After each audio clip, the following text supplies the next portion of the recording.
Well, we'll get started. Good morning, everyone. Welcome to our Rocky Mountain College White Coat Ceremony for our Occupational Therapy Doctorate Program. I am Corwin Sutherland, and I would like to give a special welcome to our students, friends, families, and guests. We welcome you and thank you for being here in attendance for this special occasion to support and recognize our students. We'd like to recognize faculty and staff sitting on the front row. As I mentioned your name, you can wave or turn around, it's up to you. But I'd like to recognize Dr. Randy Hansen, Dr. Hiram Haraldson, Dr. Paula Kitzenberg, Dr. Joanna Thompson, Professor Amy Roberts, and special guest, Jessica King and her mother.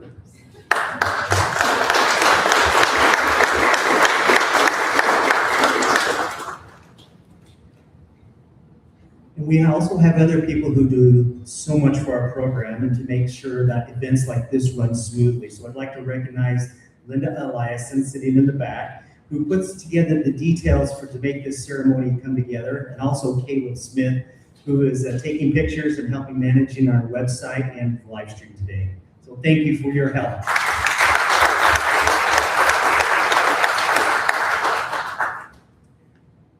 So just what is the significance of the white coat ceremony?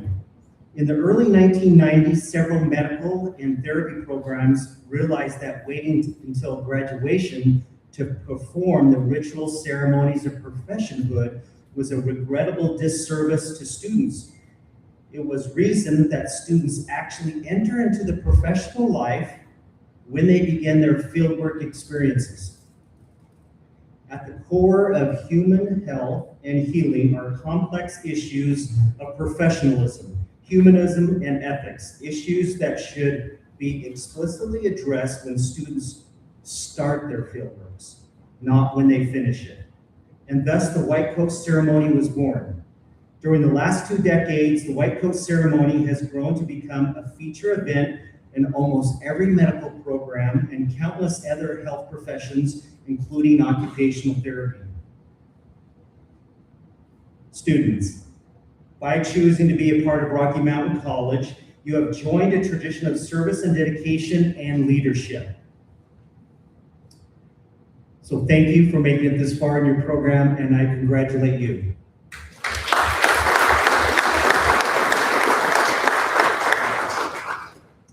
We'll now turn the time over to Dr. Hiram Haraldson, who is our academic fieldwork coordinator, to present our Fieldwork Educator Award, and we'll have Dr. Randy Hansen conduct Occupational Therapy Honorary Society Phi Theta Epsilon inductions.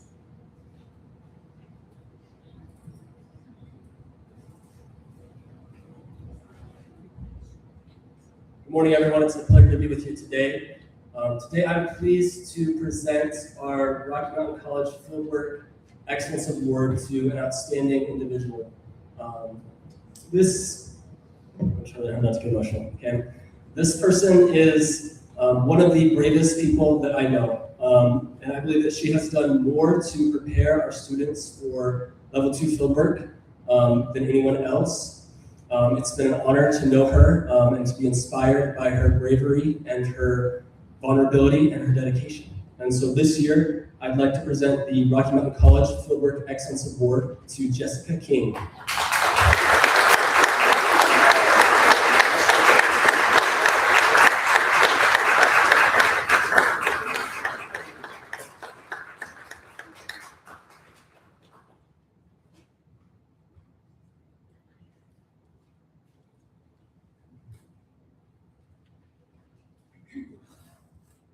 Good morning, everyone. I'm going to be doing the Pi Theta Epsilon induction. Pi Theta Epsilon is the Occupational Therapy Honor Society, and in order to be asked to join, you have to be in the top 35% of your cohort. It's a nationwide club that is a branch of the American Occupational Therapy Federation. There are numerous grants, awards, and scholarly activities that students can be involved in because of this. By appearing before us today, you will be signifying your desire to become a member of Pi Theta Epsilon. Each of you should understand fully the meaning of this name, its purposes, and its ideal. Pi is the first letter in the Greek word for advancement. Theta is the first letter in the Greek word for therapeutic. Epsilon is the first letter of the Greek word for occupation. Therefore, Pi Theta Epsilon stands for Advancement in Occupational Therapy. The purpose of the Honor Society will be to recognize and encourage scholastic excellence in occupational therapy students, to contribute to the advancement of the field of occupational therapy through scholarly activities, to provide a vehicle for professional entry-level students enrolled in accredited programs in occupational therapy to exchange information and to collaborate regarding scholarly activities. Pi Theta Epsilon strives to instill in its members the ideal of respect for learning and commitment to scholarship throughout one's professional life. By inviting you to join us, we have conferred upon you an honor and an obligation. The honor is in recognition of your integrity, your high standards of scholarship, and the promise of your future as one of achievement. In accepting the invitation to become a member of this honor society, you've taken upon yourself the obligation to devote your efforts to the advancement of occupational therapy through scholarship and research, and to the maintenance of the high standards of Pi Theta Epsilon. Will the new members please stand and come up here when I call your name? Juliana Victoria Davis.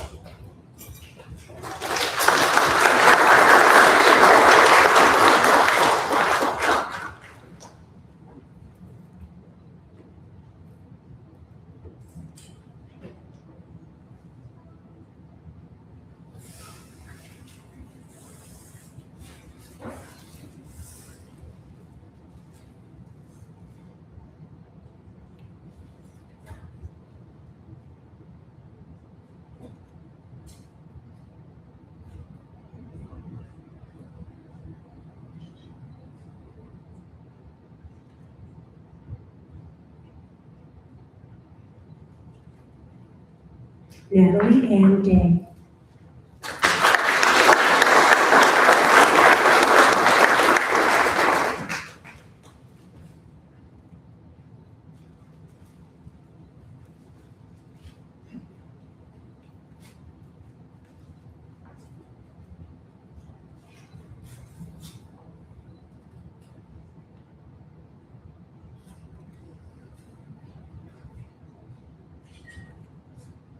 Phoebe Miller Gould.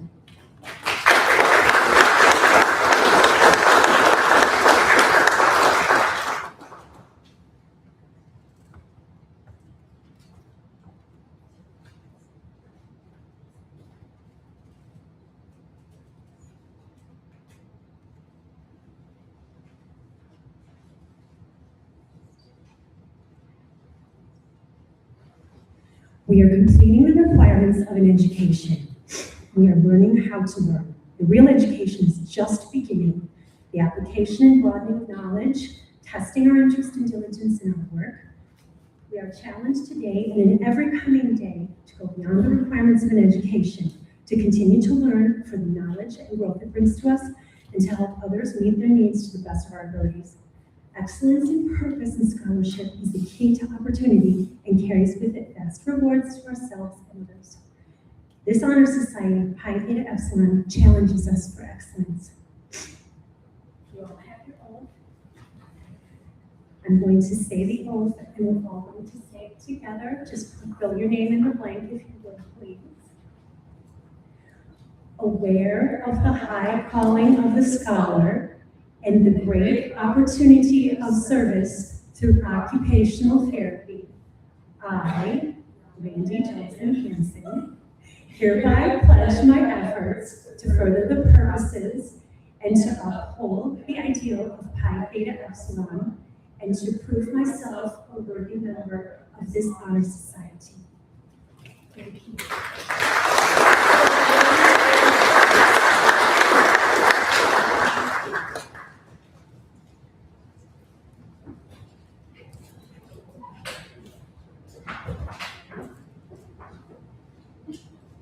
You have repeated the words of a pledge. The honor of this is held within you. You can carelessly toss it aside, or you can make it a meaningful part of your studies and outside activities. What you decide will influence the other members of your honor society and others outside your honor society. It becomes then your responsibility to integrate the pledge you've taken and fulfill the goals as you are able. In this way, the integrity of this organization, members past and present, and occupational therapy itself will be strengthened and maintained. Thank you.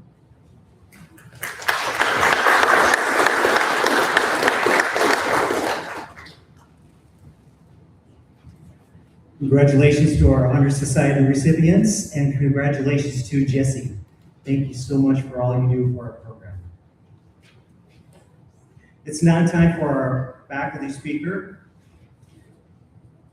Our faculty speaker today is Dr. Hiram Haraldson, who joined faculty full-time in 2025. Prior to joining faculty full-time, he taught in our OT program as an adjunct professor while working in acute care at Billings Clinic, where he still continues to practice. He completed his undergrad studies at Utah State University in psychology. He is a former Rocky Occupational Therapy graduate, having graduated in 2022, earning his doctorate degree in occupational therapy. He currently serves as our academic fieldwork coordinator and also as our student occupational therapy representative. Dr. Haraldson.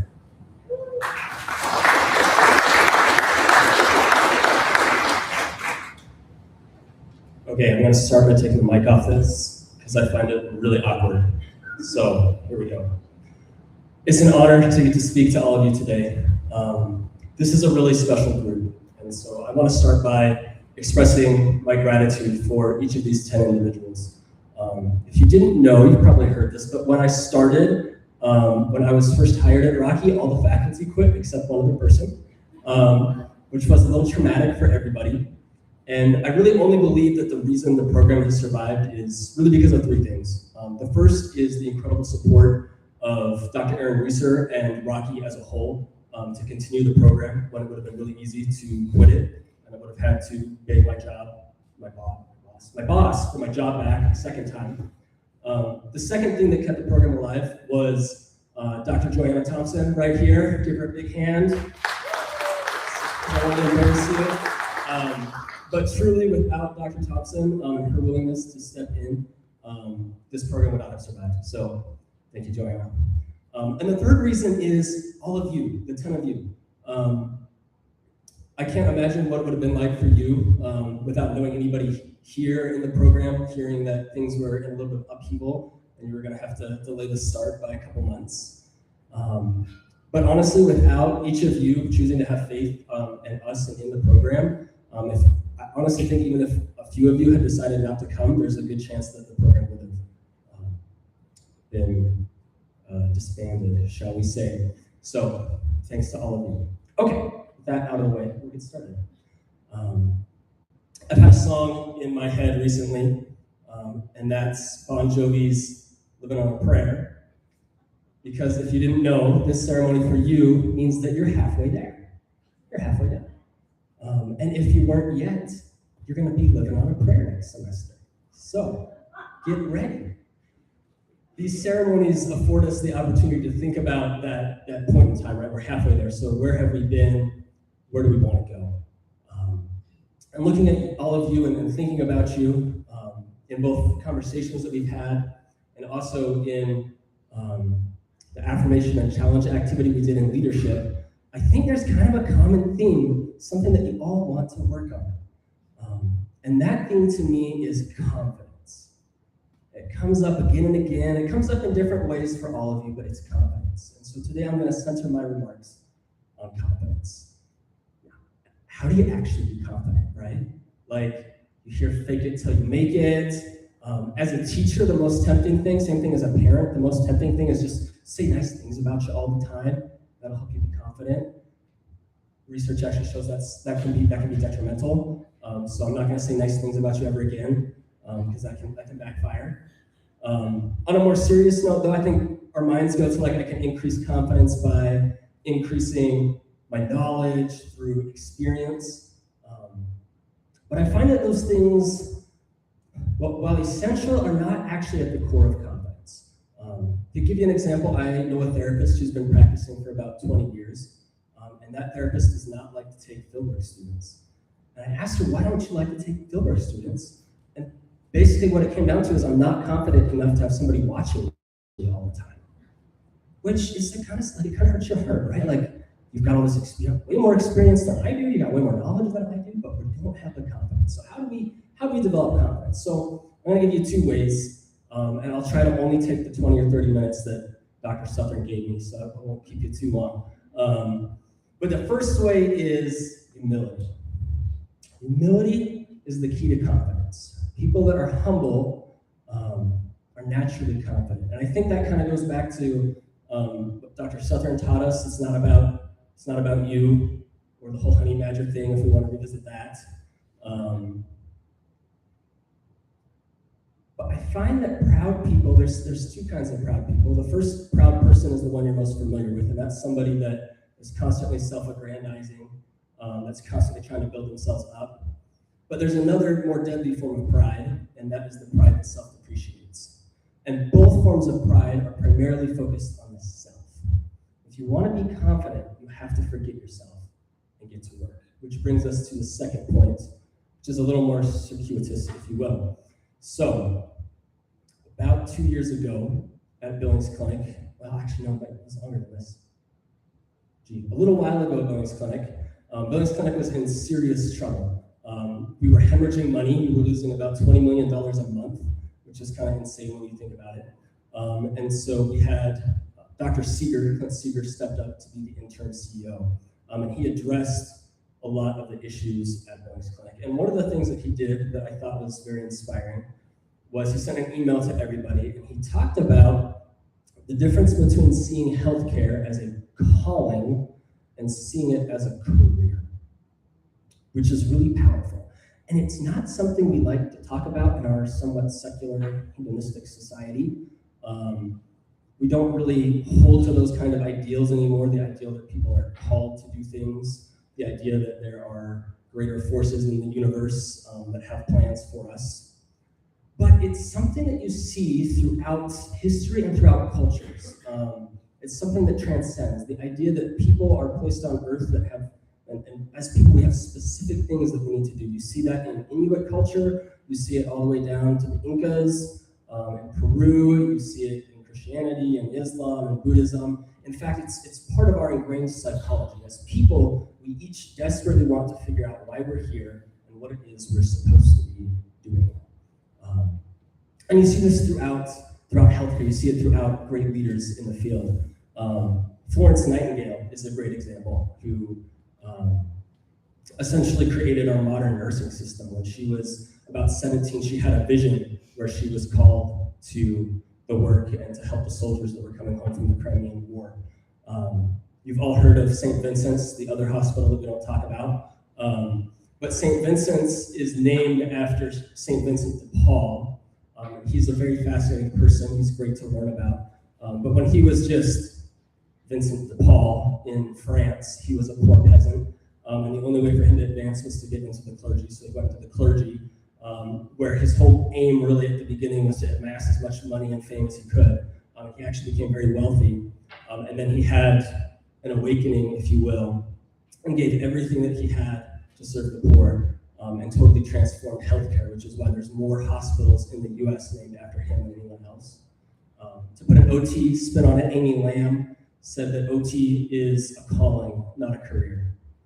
And so as you focus on calling, you find confidence. And why is that? So if we were to take Charles Dickens, I think, and he was to look at our healthcare system right now, he'd probably tell us it was the best of times and the worst of times. Maybe a joke that's lost on all of you, but that's okay. And so, in a lot of ways, though, that's true. Our healthcare is the best it's ever been in some ways, but in some ways, it's also the worst it's ever been. Some time ago, I think it's been a slow evolution. As Dr. Sager talked about, healthcare traded the idea of calling for a career. It traded the ideals of wisdom for knowledge, holism for endless specialty, personalized compassionate care for a medical industrial complex with all the odious apparatus of insurance, pre-authorization, big pharmacy, endless federal lobbying. It's enough to make you want to move to Canada. It's really quite a challenge, and it's actually a challenge talking to some of our students that are currently out on level 2 fieldwork that they're seeing and they're facing. And it's horribly discouraging to get out there and feel like healthcare is just a cattle chute. And what are we really doing for people? What happened to the ideals of purpose, of honor and nobility, of healing that once pervaded the profession? And so, my challenge to you is to look inside of yourself and find the calling that drew you to healthcare. Find your purpose as a provider. Don't make the mistake of seeing this as a career or something that you just do from 9 to 5 to make some money. If there's better ways to make money, I'm not gonna lie. So sorry, you're halfway there. We're going back. But as you look inside and you find that confidence, you find that calling, what you'll discover is that confidence is very much like happiness. The more you pursue happiness, the faster happiness runs away from you. If you pursue purpose, if you pursue virtue, if you pursue calling, happiness and confidence flow to you, and they flow in you and through you and around you. And that is my vision for each of you, that by the time that you graduate, you will have the kind of confidence to do great things. You will have the kind of confidence to step out there and be willing to answer my call when I ask you to take a fieldwork student in a year. You'll have the kind of confidence to start your own businesses without having to have 20 or 30 years of experience. The kind of confidence to go into teaching without having 20 or 30 years of experience. The kind of confidence to boldly change people's lives and help them to heal. And I leave you with that challenge and a huzzah.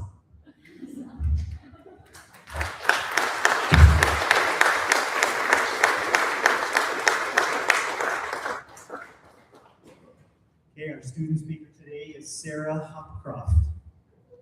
She is an alumni of Montana Tech, where she played collegiate volleyball and majored in exercise and health science. She found her love for occupational therapy through a mentor from her previous job at Butte, in Butte.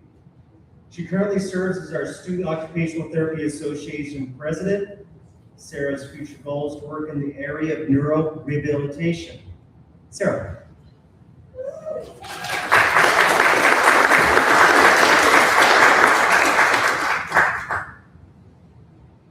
Hello.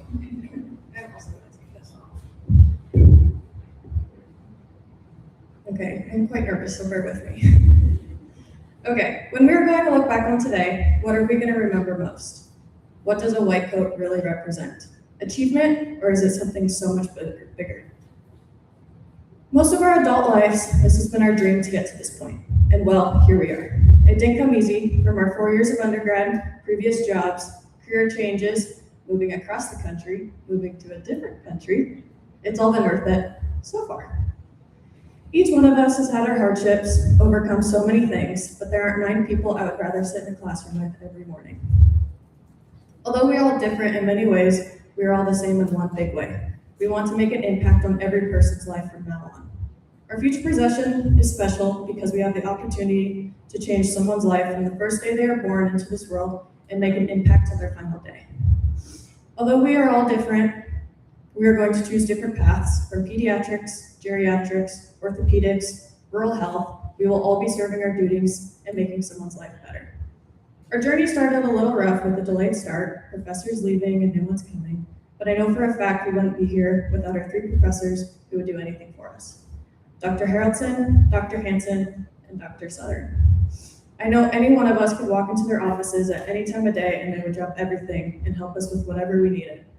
I know I can speak for our class that this program has grown immensely since the three of them powered together. The things you guys do never goes unnoticed, and we will always look back at school and think about how amazing you three were. Secondly, our professors who aren't here every day but have still made an impact, such as Dr. Roberts, Linda, Dr. Basta, Dr. Thompson, and Katie Heinemann. We thank you for absolutely everything. Recently, we have learned more about each other than we have before. In one of our classes, leadership, with Dr. Haraldson, we've all been pushed to get out of our shell and be very vulnerable, which we haven't had to do before. Some would say it's therapy, and that's a real taste of our own medicine.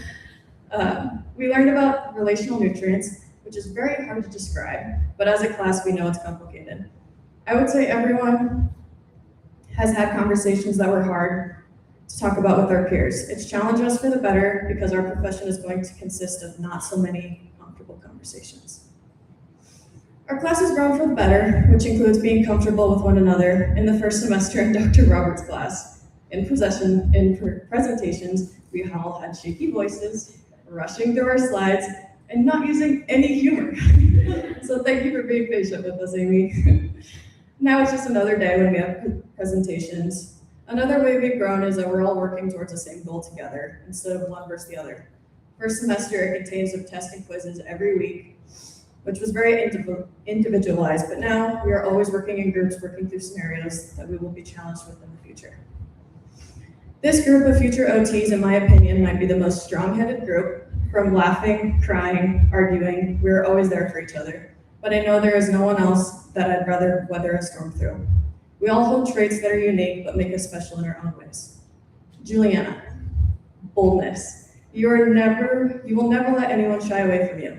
You carry this trait so uniquely through passion and empathy. Everyone is lucky to have you in their lives. Austin, knowledge. I know I can always count on you to back every single one of us. You hold a trait that many people would love to have. You are never going to let a patient down. Matt, patience. I've never met someone more go with the flow and selfless. You are the one that keeps our class together. Your future patients are lucky. Brendan, I spelled your name right, by the way. Kindness. We're so glad you finally came out of your shell and let us see the Brendan that we love. But you show kindness so well. You can always count on you to never judge and always be someone who's there for someone. Janelle, tenacity. You are a rock star from work, school, and so soon welcoming your little girl. You show kindness so well. We can always count on. I know we can always advocate for your patients, and your future patients are very lucky.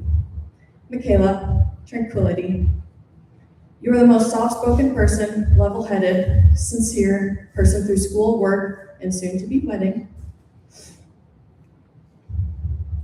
You are someone everyone looks up to. Phoebe, sincerity. Anyone at any time can come up to you and you drop anything to listen and be the person we can count on to be there. Future patients will never forget your inspiration. Natalie, faith. Your belief in yourself and others will never go unnoticed. You are someone that everyone will look up to. We all thank you for your hard work the past 2 years. Anna, optimism. No matter what challenges you are facing or others come up to you with, you push through and keep your head held high. I look up to you for that.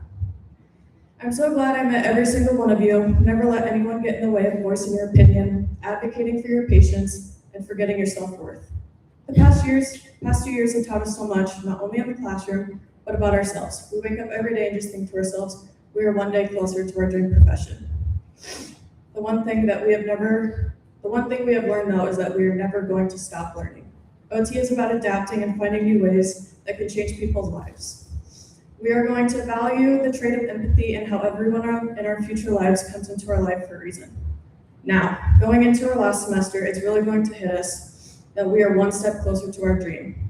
Everything in the classroom has taught us that we are human and life happens. That is the biggest takeaway I will give you, my fellow classmates.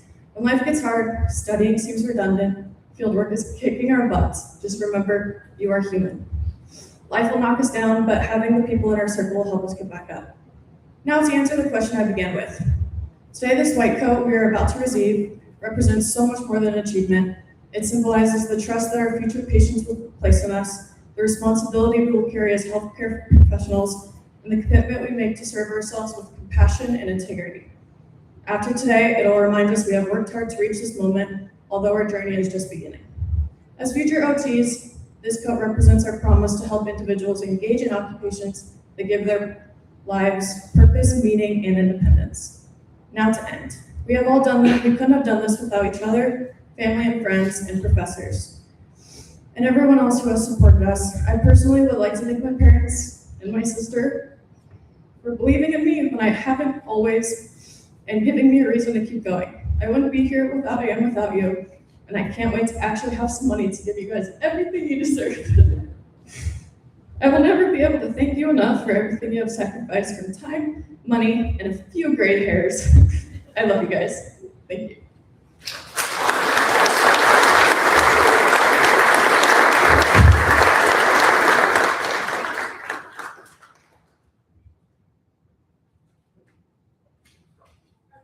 Okay, Sarah talked about receiving the white coat. Well, let's do this.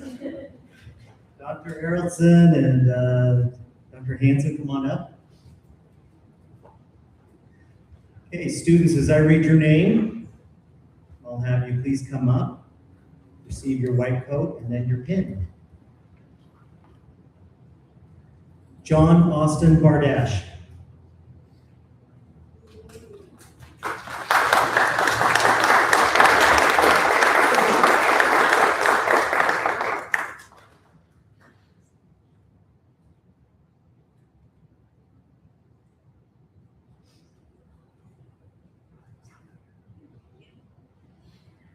Anna Cameron.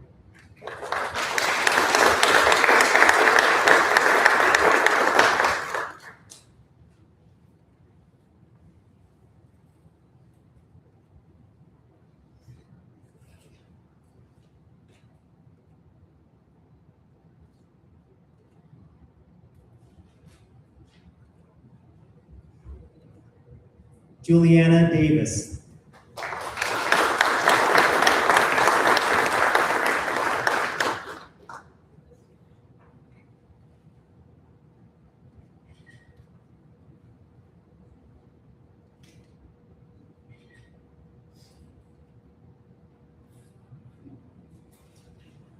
Natalie Day.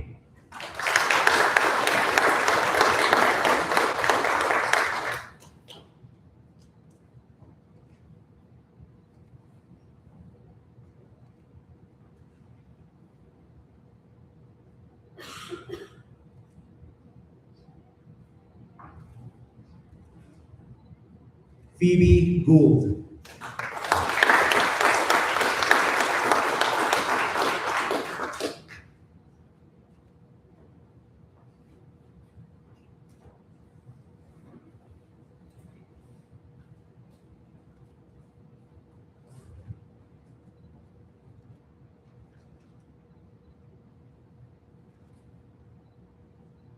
Janelle Grant Easel.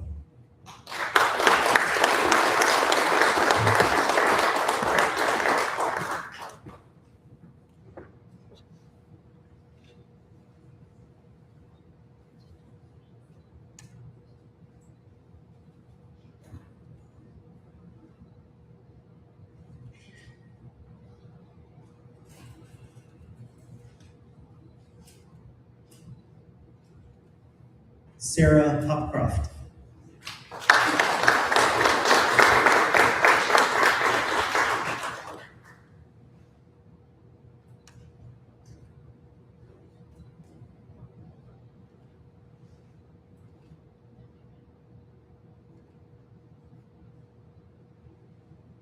Michaela Isaacson.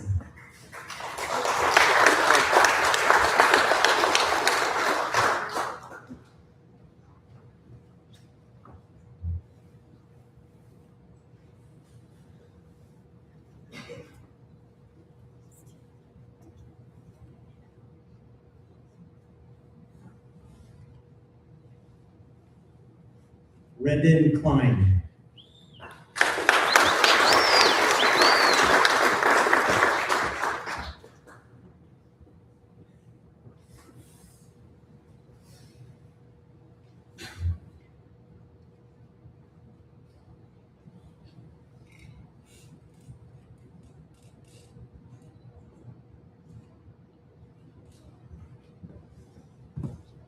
Matthew McGrain.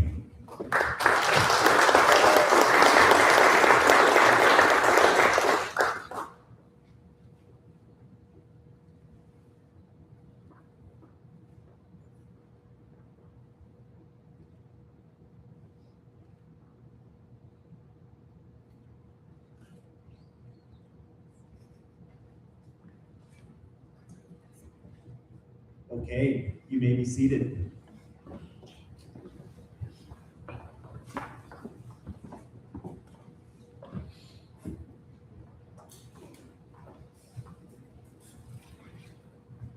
Class of 2028, this white coat which you now wear represents your commitment and values to occupational therapy, your ethical obligations to each patient and client with whom you encounter, and to your pursuit of lifelong learning. The occupational therapy oath is a pledge that highlights commitment to the profession's core values and principles.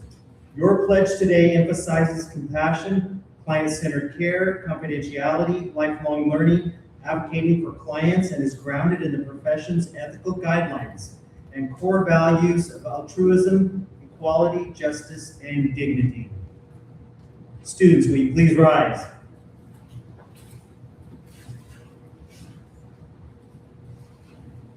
Raise your right hand and repeat the oath of occupational therapy after me. From the privilege and rights of this code confers, I hereby pledge my knowledge and skills to the good of those whom I serve. Therefore, I will endeavor to keep both the profession and occupational needs of the clients and communities I serve. Foremost in my thoughts and actions, deliver occupational therapy services that demonstrate the pursuit of excellence, celebrate individual differences, and respect all people equally. Advocate for the services and rights of clients, regardless of constraints I may face. Strive to act in a manner consistent with the philosophical base and values of the profession. By upholding occupational therapy code of ethics. Abiding with those who need care. Accepting the potential of personal risk. Advancing the dignity of all people. Model and foster leadership. And facilitate personal and professional growth. In myself, in my profession, and in others. In keeping with the unifying values of Rocky Mountain College, I swear to be receptive to what those around me can teach. Be committed to scholarship and the pursuit of truth. And be dedicated to building a community of good. Justice, respect, and the common good. You may be seated.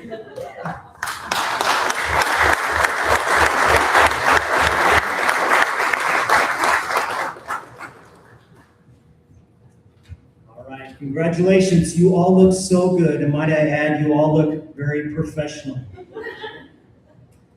Professionalism is something that can be a little lengthy to describe, kind of like when somebody asks you, what is occupational therapy? However, it's professionalism is something that you know it when you see it. It's treating everyone with ethical dignity. It's taking the high road when maybe you have been offended. It's about always doing the right thing, even when nobody's watching you. It's carrying yourself with humility, and that emulates confidence while never placing yourself above others, but a desire to lift and serve those around you. Congratulations to you and to those who support and continue to support you. Work hard and gain the tools necessary to become an outstanding practitioner. We look forward to your great accomplishments ahead of you. Congratulations to the class of 2028 for receiving your white coats today.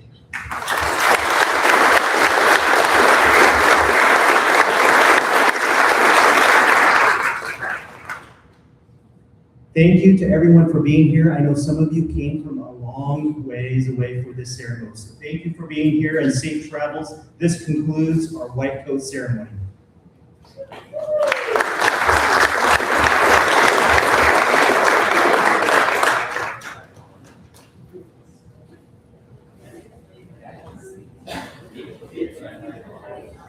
Pictures, right, Caleb? Okay. Where do you want? Where do you want?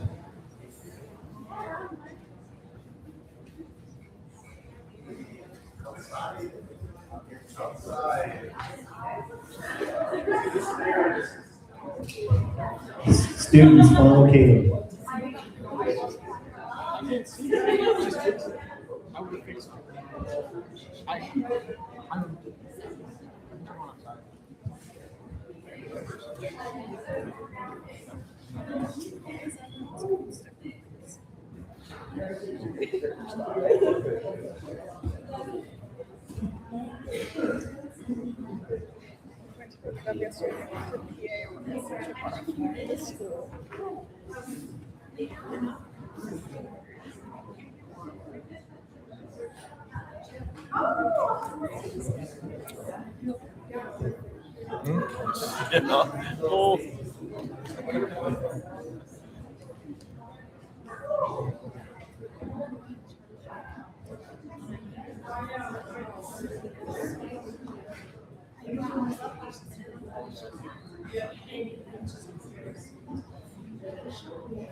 That's still going.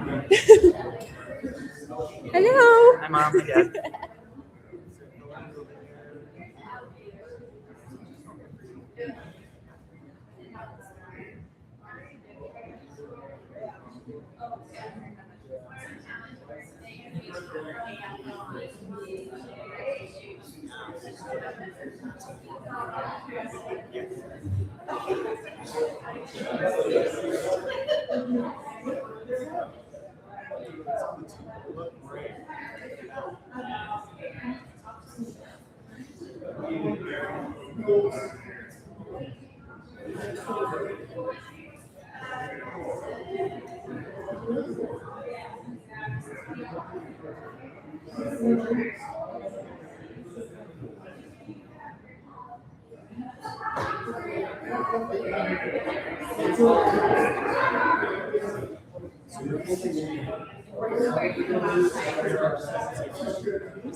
Well,